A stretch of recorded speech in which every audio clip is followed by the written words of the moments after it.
ఇవాళ రాష్ట్రంలో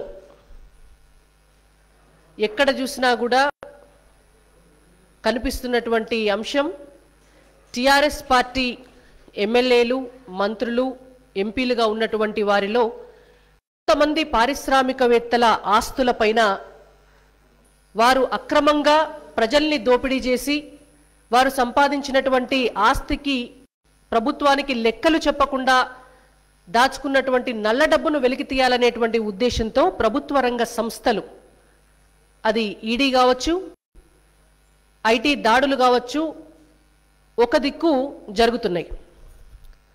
ఇది మనం ఒకవైపు చూస్తున్నాం. మరోవైపు టిఆర్ఎస్ పార్టీ తమ పార్టీ నాయకులపైన ఈడీ దాడులు ఐటీ దాడులు జరుగుతుంటే భారతీయ జనతా పార్టీని బదనాం చేయడంతో పాటుగా ఇవాళ భారతదేశంలో తమకు ఒక అస్తిత్వం ఏర్పడడం కోసం తామున్నామని భారతదేశ రాజకీయాల్లో ఉన్నటువంటి ఇతర రాజకీయ పార్టీలు ఇతర నాయకులు గుర్తించాలనేటువంటి ఒక ఆతృత, ఒక కోరిక, ఒక రాజకీయ వాంఛ అర్జెంటుగా పోయి భారతదేశంలో ఏదో చేసి భారతదేశ ప్రధాని అయిపోవాలా, వాళ్ళ బీఆర్ఎస్ పార్టీని మొత్తం దేశం గుర్తించాలి అనేటువంటి ఒక రాజకీయ దురుద్దేశంతో భారతీయ జనతా పార్టీ నాయకులను సంతోష్ గారి లాంటి జీవితం మొత్తం దేశానికి అంకితం చేసినటువంటి ప్రచారకుల గురించి మాట్లాడుతూ వారిని అపవాదులకు గురి చేయడాన్ని ఒక లక్ష్యంగా ఎంచుకున్నారు. ఈ నేపథ్యంలో భాగంగానే నిన్న ముఖ్యమంత్రి కల్వకుంట్ల చంద్రశేఖరరావు గారి కుమార్తె ఎమ్మెల్సీ కవిత గారు కొన్ని అవాకులు చెవాకులు పేలుతూ ఒక అహంకారపూరితమైనటువంటి వ్యాఖ్యలు ప్రజా సమక్షంలో ప్రజల ముందు చేసినారు.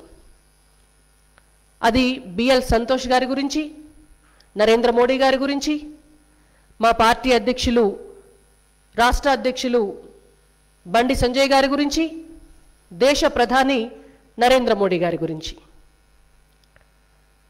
అంటే ఇవాళ పెద్ద వ్యక్తుల గురించి మాట్లాడకపోతే, భారతీయ జనతా పార్టీ నాయకుల గురించి మాట్లాడకపోతే ఇవాళ వాళ్ళకు గుర్తింపు లేదు అనేటువంటి దాన్ని వాళ్ళే ఒప్పుకుంటున్నారు. గతంలో ఉద్యమం పేరు చెప్పుకొని రాజకీయంగా ఒక ఉనికిని తెచ్చుకున్నారు. తర్వాత తెలంగాణ రాష్ట్రం వచ్చిన తర్వాత అధికారంలోకి వచ్చి పదవులను అడ్డం పెట్టుకొని వాళ్ళ ఉనికిని కాపాడుకునే ప్రయత్నం చేస్తున్నారు.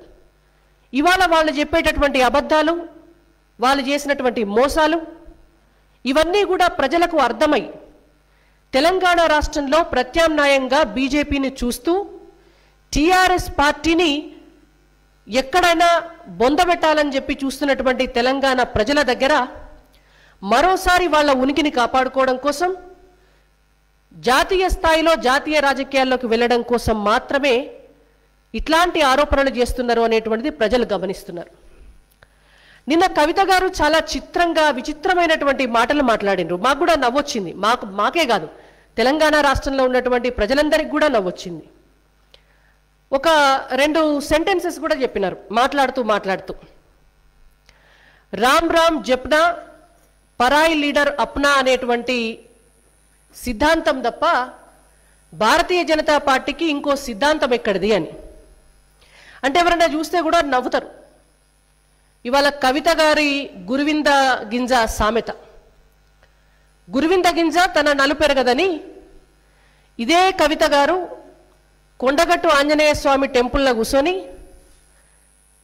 శ్రీరాముని భజనలు చేసుకుంటా దొంగ జపాలు చేస్తుంటే మరో దిక్కు వాళ్ళ నాన్నగారు ప్రగతి భవన్లో కూర్చొని కాంగ్రెస్ పార్టీ నుంచి, టీడీపీ నుంచి, కమ్యూనిస్టు పార్టీ నుంచి, ఫార్వర్డ్ బ్లాక్ నుంచి, బీఎస్పీ నుంచి దాదాపుగా 6 పార్టీల నుంచి 37 మంది ఎమ్మెల్యేలను పరాయి పార్టీలలో గెలిచిన వాళ్ళను చేర్పించుకున్నారు.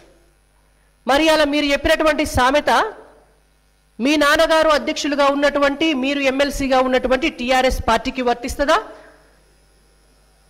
ఏ రాజకీయ నాయకుడైనా మా పార్టీలోకి వస్తాము అని అంటే రాజీనామా చేయించి మా పార్టీలకు చేర్పించుకునేటువంటి భారతీయ జనతా పార్టీకి వస్తుందా? కాబట్టి తెలంగాణ ప్రజలంతా కూడా నవ్వుతున్నారు. కవిత గారు తెలుసుకోవాలి.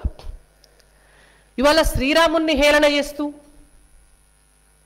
దేవుణ్ణి రాజకీయ నాయకులతో కలుపుతూ, మీరు బిఎల్ సంతోష్ గారి లాంటి వ్యక్తి గురించి కూడా అవహేళన చేస్తూ మాట్లాడినాడు నిన్న. బిఎల్ సంతోష్ అనేట ఒక ఆయనకు నోటీసులు ఇస్తే బీజేపీ వాళ్ళు పోయి 10 కేసులు వేసిండ్రు అని.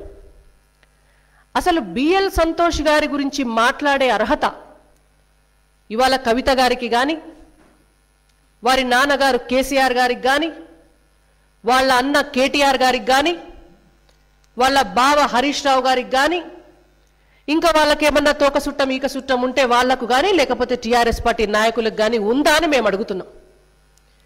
మీరు ఒక ముఖ్యమంత్రి హోదాగా ఉన్నటువంటి కేసీఆర్ గారు తానే కథ, స్క్రీన్ ప్లే దర్శకత్వం వహించి ఒక స్టోరీ అల్లి బీజేపీకి సంబంధం లేని ఎవరినో ఒక ఇద్దరిని క్రియేట్ చేసి 4 ఎమ్మెల్యేలకు మొత్తం కూసోబెట్టి పాఠాలు చెప్పి మీ ఫామ్ హౌస్లకే పిలిపించుకొని మీ పార్టీ నాయకుడే వాళ్ళను పిలిచి మీరే సీసీ కెమెరాలు పెట్టుకొని మీరే వీడియో రికార్డులు చేసుకొని మీరే మీడియాకు లీకులు ఇచ్చుకొని వచ్చినటువంటి ఫుటేజ్ని మీరే ఎడిటింగ్ చేసుకొని ఎడిట్ చేసినటువంటి ఫుటేజ్ని బయట పెట్టి అందులో బిఎల్ సంతోష్ గారి పేరున్నది కాబట్టికే మేము నోటీసులు ఇస్తాం, మేము ఇచ్చినాం కాబట్టి వారు వచ్చి హాజరు కావాలి అంటే మీ ఇష్టం వచ్చింది చేస్తే నడుస్తుంది అని అనుకోకండి.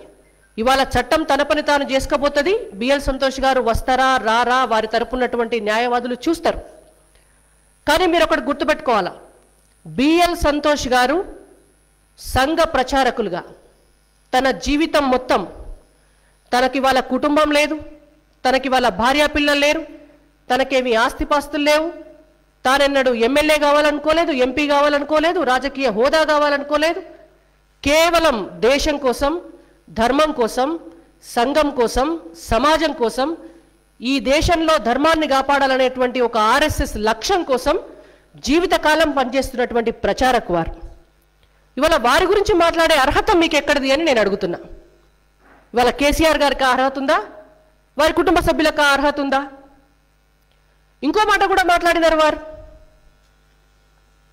బండి సంజయ్ కుమార్ గారు యాదగిరి గుట్టకు పోయి దొంగ ప్రమాణాలు చేసినారు. బిఎల్ సంతోష్ గారిని అడిగితే బండి సంజయ్ గారు కన్నీళ్లు పెట్టుకుంటున్నారు అని. ఇవాళ మేము కవిత గారిని ఒకటే మాట అంటున్నాం, మీకు దేవుడు అంటే అవహేళన అయిపోయింది. మీకు ధర్మం అంటే, గుళ్ళంటే, గోపురాలంటే కన్ను మిన్ను కానక అధికారంతో అహంకారం తలకెక్కి ఏం మాట్లాడుతున్నారో తెలియకుండా అయింది. ఇవాళ యాదగిరిగుట్ట లాంటి పుణ్యక్షేత్రానికి పోయి మా పార్టీ అధ్యక్షులు దేవుని మీద ప్రమాణం చేసినారు. దేవుణ్ణి నమ్ముతాం కాబట్టి ప్రమాణం చేసినారు. ఈ సృష్టిలో అంతకంటే గొప్పదేమీ లేదు కాబట్టి ప్రమాణం చేసినారు. నిజంగా మీ దగ్గర నిజాయితీ ఉంటే రాకపోయినారు మరి యాదగిరిగుట్టకు. మీరు రాలేదు కదా. మీరు రాకపోగా ఇంకో మాట కూడా అన్నారు, కన్నీళ్ళు ఎందుకు పెట్టుకోవాలి అని. ఇవాళ మనసున్నటువంటి వాళ్లకు, మానవత్వం ఉన్నటువంటి వాళ్లకు మంచి మీద మీరు బట్టగాల్చి మీదేస్తే అనవసరంగా ఒక ప్రచారక్ లాంటి వ్యక్తిని తీసుకొచ్చి రాజకీయ బురద మీరు అంటిస్తున్నందుకు డెఫినెట్గా మనసు బాధై కన్నీళ్లు పెట్టుకొని ఉంటారు. ఇవాళ మీలాగా 1200 మంది విద్యార్థులు ఆత్మ బలిదానాలు చేసుకుంటే ఆ శవాల మీద పేలాలు ఏరుకొని ఇవాళ మీలాగా తెలంగాణను మొత్తం లిక్కర్ తెలంగాణను చేసి ఇవాళ మగవాళ్ళు చనిపోతుంటే వాళ్ళ భార్యలు వితంతువులైతే అక్కడ నుంచి మనుషుల్ని చంపి వాళ్ళ రక్తం దాగి డబ్బులు ఏరుకొని భారతదేశం మొత్తం లిక్కర్ దందాలు చేసుకుంటా తెలంగాణను ప్రతిష్టను అప్రతిష్ట పాలు చేసేటటువంటి మీకు కన్నీళ్ళు ఎందుకు వస్తాయి? మీకు మానవత్వం ఎందుకుంటుంది? మీకు దేవుడి విలువ ఏం తెలుస్తుంది? మీకు ధర్మం విలువ ఏం తెలుస్తుంది? ఇవాళ ఆర్ఎస్ఎస్ లాంటి సంస్థలో మా పార్టీ అధ్యక్షులు బండి సంజయ్ కుమార్ గారు కూడా స్వయం సేవక్గా పనిచేస్తున్నారు. ఇవాళ స్వయం సేవకులైనా ప్రచారకులైనా భారతదేశంలో ఎక్కడ ఏ విపత్తు జరిగినా, ఎక్కడ ఏ తుఫాన్ వచ్చినా, ఎక్కడ ఏ వరదలు వచ్చినా ఎక్కడ ఏ కరువు వచ్చినా, ఎక్కడ ఏ కాటకం వచ్చినా, ఎక్కడ ఏ కల్లోలం వచ్చినా దేశ ప్రజలకు అండగా ఉండడం కోసం వాళ్ళ కుటుంబాలనే త్యాగం చేసి సర్వతంగా పరిత్యాగులు అంటారు కదా, కట్టు బట్టలతోటి బయటకు వచ్చి ఇవాళ ఎవ్వరు బుక్కడంత అన్నం పెడితే తిని ఈ సమాజం కోసం పనిచేస్తారు. అటువంటి వారిపైన నిందలేస్తూ మీరు అటువంటి వారిపైన హేళన చేస్తే ఆకాశం మీద ఉమ్మేస్తే మీ మొహం మీదనే పడుతుంది. తెల్లారి లేస్తే లిక్కర్ దందాలు చేసేటోళ్ళు, తెల్లారి చేస్తే గ్రానైట్ మాఫియాలు చేసేటోళ్ళు, తెల్లారి లేస్తే ఇసుక దందాలు చేసేటోళ్ళు, తెల్లారి లేస్తే ల్యాండ్ కబ్జాలు చేసేటోళ్ళు, తెల్లారి లేస్తే ప్రజల ఉసురు తీసుకుంటా బుర్జ్ ఖలీఫాలలో కూడా ఫ్లాట్లు కొనుక్కునేటటువంటి వాళ్ళు ఇవాళ భారతీయ జనతా పార్టీ నాయకుల గురించి మాట్లాడుతున్నారు. ఇవాళ మేము సవాల్ చేస్తున్నాం. ఎస్, మీరు మా పార్టీ అధ్యక్షులు అన్నారు కదా, భారతీయ జనతా పార్టీ రాష్ట్ర అధ్యక్షులుగా మా బండి సంజయ్ కుమార్ గారు, వారు వారి కుటుంబ సభ్యులు మొత్తం వారికి ఏమన్నా ఆస్తిపాస్తులు ఉంటే వారికి ఏమున్నా ఈ దేశం కోసం, తెలంగాణ సమాజం కోసం మొత్తం రాసిస్తారు. మరి వాళ్ళ కేసీఆర్ గారు వారి కుటుంబ సభ్యులు రాసిస్తారా తెలంగాణ సమాజం కోసం? సిద్ధంగా ఉన్నారా మీరు? మీరు దోచుకోలే, మీరు ఇలా తెలంగాణ కోసమే నిలబడ్డారు, మీరే అక్రమాలు చేయలే, మీ ఫస్ట్ ప్రయారిటీయే తెలంగాణ. అయితే మేము సవాల్ చేస్తున్నాం, మా పార్టీ అధ్యక్షులు కట్టుబట్టలతోటి ఆయనకి ఏముంటే అవి రాసిచ్చి దేశం కోసం పనిచేస్తారు, ఈ తెలంగాణ రాష్ట్రం కోసం పనిచేస్తారు.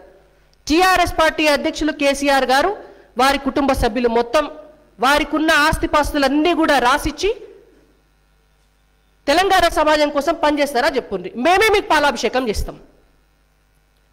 మా బీజేపీ పార్టీయే మీకు చివరి క్షణం వరకు కూడా మిమ్మల్ని మంచిగా తల్లిదండ్రులు లెక్క భావించి మీ మంచి చెడు అన్ని చూసుకొని మీకు 3 పూటల భోజనం పెట్టి మిమ్మల్ని సాత్తాం. చేయండి. మరి ఇవాళ తెలంగాణ ఉద్యమం జరిగే నాడు ఈ కవిత గారి ఆస్తులెంత, కేసీఆర్ గారి ఆస్తులెంత, కేటీఆర్ గారి ఆస్తులెంత, హరీష్ రావు గారి ఆస్తులెంత, సంతోష్ రావు గారి ఆస్తులెంత, ఇవాళ మీ ఆస్తులెంత? జనాన్ని దోపిడీ చేసుకుంటూ అక్రమ ఆస్తులు పెంచుకుంటూ మీకు బినామీలుగా టీఆర్ఎస్ పార్టీ ఎమ్మెల్యేలను మంత్రులను పెట్టుకొని వాళ్ళతోటి కూడా అక్రమ దందాలు చేసుకుంటూ దాంట్లో మీరు కమిషన్లు దండుకుంటూ ఇవాళ ప్రభుత్వానికి డబ్బు లెక్క చెప్పకపోతే ఈడీ వచ్చి ఎంక్వైరీ చేసేటటువంటి క్రమంలో మీరే ఉసిగొలుపుతారా అధికారులపైకి మీ నాయకులను? ముఖ్యమంత్రి గారు మీటింగ్ పెట్టి ప్రగతి భవన్లో చెప్తారు, ఐటీ వాళ్ళు వస్తే ఈడీ అధికారులు వస్తే తరిమి కొట్టండి అని చెప్తారు. దేనికి తరిమి కొట్టమని చెప్తారు? ఒక ముఖ్యమంత్రి స్థాయిలో ఉన్నటువంటి వ్యక్తి ప్రభుత్వ రంగ సంస్థలని వాటి పని వాటిని చేసుకొని ఇవ్వాలా? ముఖ్యమంత్రి దాడి చేయమని చెప్తే రేపు తెలంగాణ రాష్ట్ర ప్రజలు కూడా టీఆర్ఎస్ పార్టీ ఎమ్మెల్యేల పైన, టీఆర్ఎస్ లో ఉన్నటువంటి పోలీస్ వ్యవస్థ పైన, టీఆర్ఎస్ లో ఉన్నటువంటి ప్రభుత్వ ఆఫీసుల పైన, ఆఫీసర్ల పైన, అందరిపైన దాడి చేస్తారు. అంటే ఇవాళ ఒక గూండా రాజ్యాన్ని, రౌడీ రాజ్యాన్ని ఏర్పాటు చేయదలుచుకున్నారా మీరు? ఇవాళ మీ పార్టీ మంత్రి మల్లారెడ్డి గారు ఐటీ సోదాలు జరగడానికి ఆఫీసులు వస్తే ఇష్టం వచ్చినటువంటి భాష మాట్లాడి వాళ్ళని తరిమి కొట్టండి అని వారు మాట్లాడతారు, ఒక గౌరవప్రదమైనటువంటి మంత్రి హోదాలో ఉండి. రేపటి నాడు మీ ఇంకో ఎమ్మెల్యే దగ్గరికి వస్తే, ఇంకో మంత్రి దగ్గరికి వస్తే కూడా మీరు అదే కంటిన్యూ చేస్తారా? అంటే దీని అర్థం ఏంది అని అంటే వాళ్ళు దోచుకున్నటువంటి సంపదలో మీకు కూడా వాటా ఉండటమే. కాబట్టి ఇప్పటికైనా కూడా టీఆర్ఎస్ పార్టీకి సంబంధించినటువంటి ముఖ్యమంత్రి కావచ్చు, వారి కుటుంబ సభ్యులు కావచ్చు, ఇష్టం వచ్చినటువంటి అవాకులు చెవాకులు మేము పేల్తాం, మేము భారతీయ జనతా పార్టీ నాయకులను ఇష్టం వచ్చినట్టు మాట్లాడతాం. నరేంద్ర మోడీ గారి గురించి కూడా నిన్న కవిత గారు ఓ మాట మాట్లాడినారు. నరేంద్ర మోడీ గారు అబద్ధాలు చెప్తారట. ఇక అబద్ధాల గురించి శుద్ధపూసలు వీళ్ళే చెప్పాలి. ఎక్కడన్నా అబద్ధాల మీద గిన్నిస్ రికార్డ్ ఏదన్నా ఇస్తే అది కల్వకుంట్ల చంద్రశేఖరరావు గారికి ఫస్ట్, తర్వాత వాళ్ళ కొడుకు బిడ్డకు సెకండ్ థర్డ్ ప్రైజులు వీళ్ళే ఉంటారు ఫస్ట్ 3 కాంపిటీషన్ల ఒకలనుకోగలు. ఇక వీళ్ళు అబద్ధాల గురించి నరేంద్ర మోడీ గారి గురించి మాట్లాడుతున్నారు. నరేంద్ర మోడీ గారు తన జీవితాన్నే దేశం కోసం, పార్టీ కోసం త్యాగం చేసినటువంటి వ్యక్తి. మీరు ఎవరి గురించి మాట్లాడుతున్నారు, ఏం మాట్లాడుతున్నారు? కనీస సంస్కారం నేర్చుకొని మాట్లాడండి. మీరు చదువుకున్నటువంటి చదువు, మీకు ప్రజలిచ్చినటువంటి అవకాశం, మీరు పరిపాలన చేయడానికి వాడుకోండి. అంతేగాని ఆస్తుల కోసము, డబ్బు కోసము ఇవాళ భారతీయ జనతా పార్టీ తెలంగాణలో ఎదుగుతుంది కాబట్టి భారతీయ జనతా పార్టీని ఎదుర్కోలేక ఇష్టం వచ్చినటువంటి మాటలు మాట్లాడతామంటే, కవిత గారు మీరు ఒక మహిళ అనేటువంటి విషయాన్ని గుర్తుపెట్టుకోండి. మీ పరిధిలో మీరుండి మీ లిమిట్స్లో మీరు ఆలోచించుకొని మీకు ఎమ్మెల్సీగా ఉన్నటువంటి అవకాశాన్ని వాడుకొని ప్రజలకు సేవ చేస్తే మంచిగా ఉంటుంది. కానీ ఇవాళ టీఆర్ఎస్ పార్టీ ఎంపీల ఇండ్ల మీద దాడులు చేపిస్తాం, టీఆర్ఎస్ పార్టీ మంత్రులు ఉంటే వాళ్ళతోటి ఇష్టం వచ్చినట్టు మాట్లాడిపిస్తాం, మేము బయటకు పోయి ప్రసంగాలల్లో ఈడీ వాళ్ళు వస్తే తరిమి కొడతామని చెప్పిస్తామంటే తెలంగాణ ప్రజలు మిమ్మల్ని కూడా తరిమి కొడతారు. అదే రీతిలో మీ మీద కూడా దాడి చేస్తారు. మా భారతీయ జనతా పార్టీ కార్యకర్తలు ఎవరు కూడా ఒక భారతీయ జనతా పార్టీ కార్యకర్తలే కాదు, మీరు ఆర్ఎస్ఎస్ లాంటి సంస్థల జోలికి వస్తే ఇవాళ వాళ్ళకున్నటువంటి నిజాయితీ, వాళ్ళకున్నటువంటి దేశభక్తి, వాళ్ళకున్నటువంటి నిబద్ధత ముంగట మీరు వాళ్ళ కాలి గోటికి కూడా సరిపోరు. అనవసరమైనటువంటి విషయాల్లోకి వేలు పెట్టి అన్ని విషయాలను రాజకీయాలు చేయొద్దు అని చెప్పి టీఆర్ఎస్ పార్టీ నాయకులకు మరీ ముఖ్యంగా కవిత గారికి మేము ఇవాళ భారతీయ జనతా పార్టీ తరపున హెచ్చరిస్తున్నాం. హాయ్ ఫ్రెండ్స్, మా టుడే టుమారో యూట్యూబ్ ఛానల్ చూస్తున్నందుకు చాలా థ్యాంక్స్. మరిన్ని లేటెస్ట్ వీడియోస్ కోసం వెంటనే సబ్స్క్రైబ్ చేయండి. అలాగే ఈ బెల్ ని కూడా రింగ్ చేసేయండి. మా నోటిఫికేషన్స్ అన్ని మీ మొబైల్లో వస్తాయి. అలాగే మా వీడియోస్ మీకు నచ్చితే లైక్ చేయండి, షేర్ చేయండి, నచ్చకపోతే కామెంట్ చేయండి.